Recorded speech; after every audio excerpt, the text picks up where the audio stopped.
Hi everybody, this is Zeri, Persian pen name on AO3. Um, this is actually take 3 of this video. I had recorded a different story, um, which ended up being a little spicier than I had anticipated. I was going in blind. Um, and then the last 10 minutes got cut off of the video, so I figure, well, if I'm gonna go ahead and have to re-record anyway, I'll tone the spice level down a little. So here's one that's completely gen. Um, it is week 40 of my transition. My voice is definitely changed, as you can tell. Let's see. I am no longer terribly sick. Um, I still have a lot of drainage going on, so there'll be, you know, me clearing my throat a lot. That's gonna happen. It happened on the last video as well. um, Not much has been going on this week.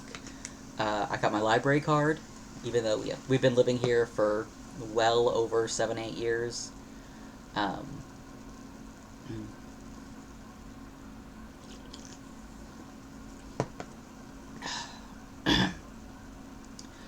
we're in a weird spot. Our property is in several different counties, just because it's where it's located. It's right on the border. Well, borders.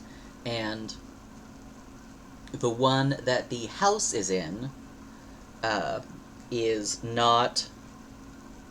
is the least convenient for us to visit the county seat, which is where the library is.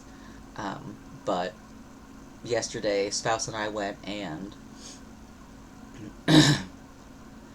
he had to return a library book because he had picked it up before we got COVID, and so clearly it was late because we weren't leaving the house. And we wanted to make sure that, it was a safe thing to be able to return. So that's what we did yesterday, and then we ended up going up into San Antonio for lunch and getting stuck in traffic forever.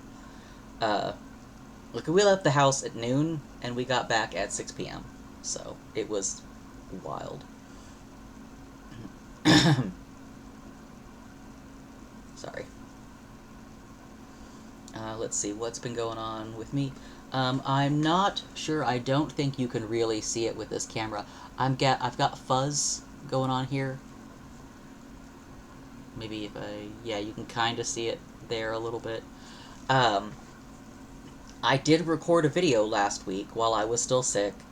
I just recorded it on my phone, and because of space issues, it's actually in 3 parts, and so I need to get it from my phone to my computer and then stitch it all together and then put it up there. It's just me talking to the cats for, 20 minutes. My voice was not good last week. So, that's that. I'm back at work now. It's finally slowed down now that Labor Day has passed. So we'll have a little bit of time before various school trips and things pushing down from bigger cities, and things like that. So we'll have a couple of weeks where it's slower, not sold out, every weekend like it is during the summer. Yeah, the boss was not thrilled to lose me for 2 weeks. We were definitely not thrilled to lose 2 weeks of paycheck. That was, half my income for the month. And, it's not good. We don't have a lot of savings, so that was something. But anyway, I'm back and I'm here to read stories. So, this one is called Kilo India Tango Tango Echo November by Edenohana. Its original work, Trick or Treat Exchange 2018, rated G, and it's adorable. You always know when the scorpions have been through a town by the sound of meowing. A cat, even a big one, is just too small for them to eat. But an adult human, even a small one, is just right. And the scorps are fast. You know what scorps call people who load themselves down with 2 cats in a crate, or get distracted trying to hang on to the cat in their arms? Dinner. It didn't take long before people started letting their cats go when the scorpion alert sirens went off. They knew the cats wouldn't be harmed, and they figured they could come back and collect them later. Hell, sometimes people did come back, but sometimes they didn't. And even when they did, their cats had met other cats as they'd explored their big new territory, and that meant more cats. Even in town where the scorps had come and gone, and everybody had moved back in and life had returned to what we call post-invasion normal, the cat population took a big jump in the interim. You march in, and the first thing you hear is meowing. Cats are everywhere. Tabbies trotting down the street like they own the place. Yellow eyes peering out of dark mailboxes. Big white fluffball Persians curled up atop parked cars. Masked Siameses yowling in trees. Sphinxes that provide occasion for giving the fucking new guys the talk on how to tell a hairless cat from a possum. Point 1. Possums have fur everywhere but their tail, while sphinxes don't have fur anywhere at all. Point 2. Possums don't purr. And everywhere, litter after litter of fluffy, mewling kittens.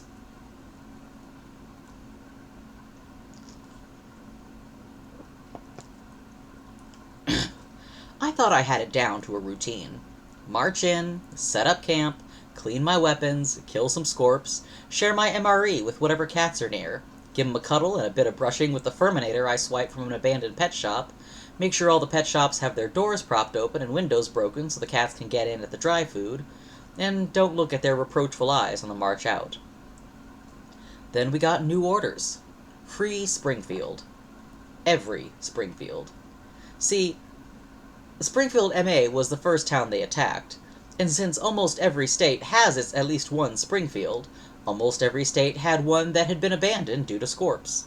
So President Hickson thought it would be great for morale if we took them all back. Permanently.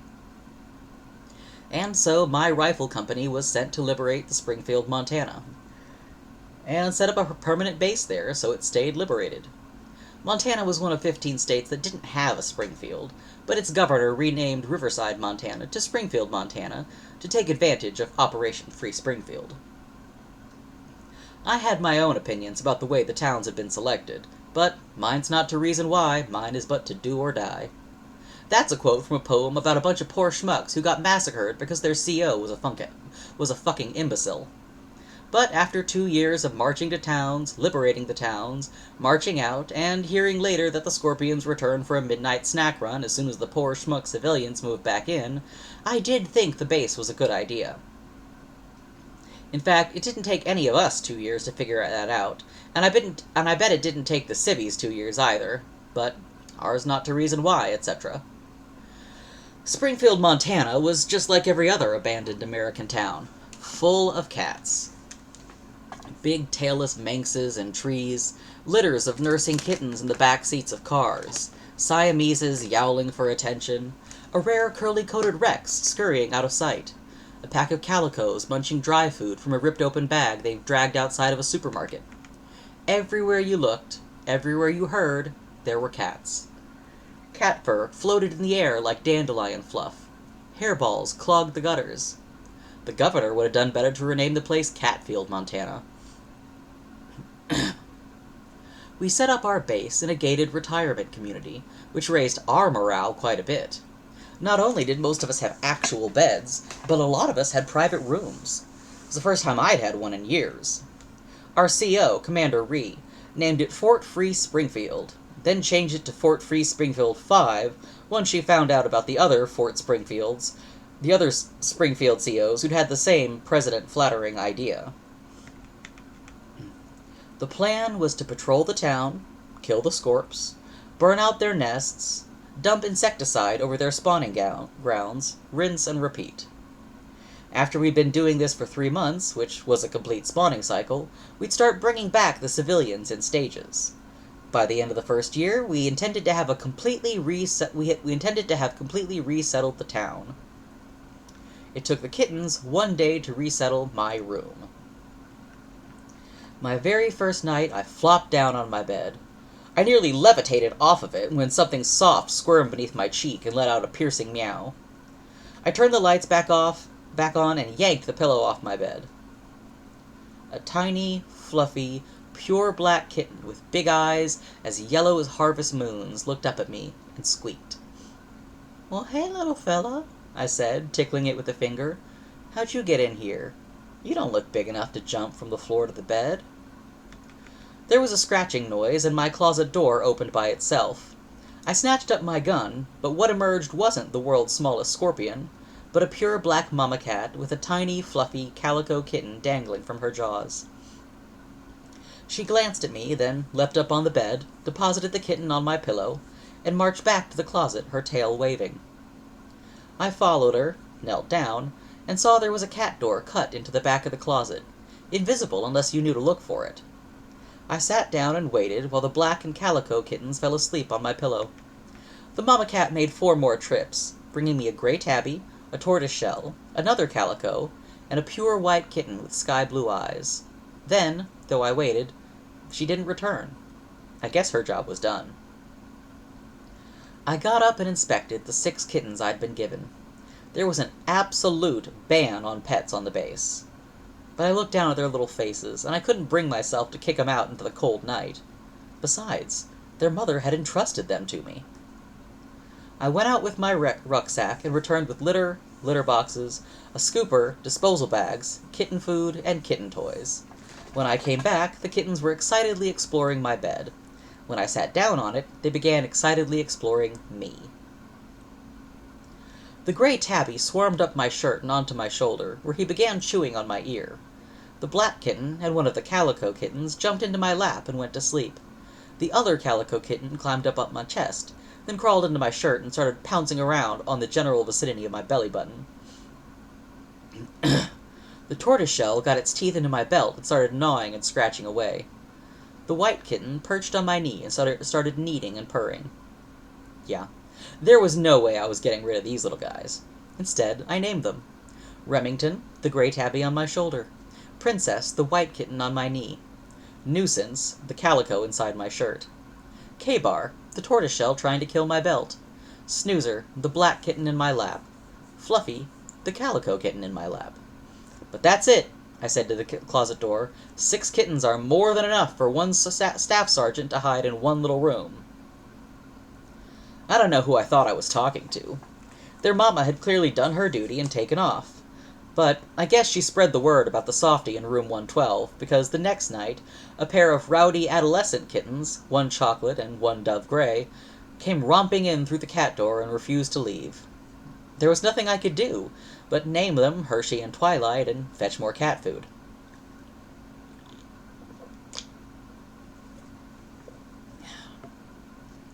I had no idea the cat grapevine was so efficient. But every night, I got a new visitor, sometimes another mama with a series of just-weaned kittens in her jaws, sometimes a single adventurous kitten taking the trip all by itself. There were gray tabbies and orange tabbies, pure blacks and pure whites, champagne-colored kittens and cinnamon-colored kittens, long hairs and short hairs and in-between hairs, kittens with blue eyes and kittens with green eyes and kittens with yellow eyes, tailless kittens and kittens with 8 toes, Bengal kittens like baby ocelots, and a kitten so bizarre-looking I had to look it up and make sure it was definitely a cat and not some kind of alien hybrid. It was a cat. A Ukrainian levkoi, to be exact. I named it Bat Thing. Keeping them all fed and entertained and non-smelly and secret was one hell of a job. But I'm a staff sergeant. I'm used to tough jobs. And in the cold Montana winter, I slept really warm at night. To this day, I don't know what prompted my CO to enter my room without knocking. It wasn't an emergency, and people who walk in on Marines unexpectedly are liable to see things that will haunt them for the rest of their lives. Maybe she was walking by when she suddenly remembered something she meant to tell me. Maybe she got mixed up over which room was hers. Or maybe she heard the meowing. Whatever the reason, I was minding my own business after hours when the door flew open and Captain Ree barged in. She looked up from Fluffy in my mess kit, to Remington on my shoulder, to Bat-Thing on my other shoulder, to Hershey and Captain America and Weirdo in my lap, and a whole pile of them on my bed, to the rest of the tail-waving, prancing, pouncing, snoozing crew of them all over the floor. Captain Ree gave me a look fit to kill. I was all set to promise to get rid of them, and then move them to a secret location, which would have been a pain in the ass. Then Remington took a flying leap, straight at the captain's chest. She instinctively opened her arms and caught the fuzzy little bastard. Remington purred so loud I could hear him across the room and rubbed his head against her chest, improving her urban camo with gray tabby fur. Captain Ree kept the glare plastered on me for a good 30 seconds while she tried to unpick Remington's claws, but both the glare and the unpicking were futile endeavors. Finally she remarked, "Gets cold at night, doesn't it, Sergeant? I'm ordering..." She counted quickly, her fingers twitching. 36 fireproof portable heaters installed in the base. I'll take this one for my own quarters." "As you were." She walked out with Remington in her arms. Even after they were out of sight, I swear I could still hear purring. It's been 2 years now, and I guess the President wasn't such a nitwit after all. Given the roaring success of Operation Free Springfield, it was followed by Operation Free Riverside, Operation Free Greenville, etc. It's looking like we might finally be pushing the Scorps out. And once word spread about the morale-raising effects of fireproof portable heaters, other bases stopped laughing at us for having them and started acquiring their own. Once the civilians moved back in, they brought vets with them and had the strays fixed, so there aren't as many kittens around nowadays. Our original kittens have grown up to be fine young cats.